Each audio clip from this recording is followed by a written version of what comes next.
eta kos gitu ya sinar ilahi nur ilahi itu menang macem-macem sebabnya anak-anak geus disogok moal bisa komoletik geus da dibere sakitu bae teh dibere sakitu bae nya nama ieu diomongkeun tilok ngomongkeun deui dibenduan tilok bendu deui da kumaha atuh dibere sakitu teh dibere sakitu lantaran nyana geus make konsep Allah jamere teh lain jang nyana nu untung nu mere geus kitu bae teh hese jadina geus dibere sakitu teh dibere teu ngomongkeun hese atuh kajen gogoma ge di luar ngomongkeun sadadak hareupan tek datang kawani ngomong bagi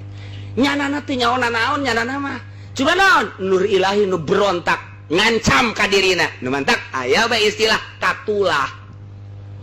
eta bahasa katulah teh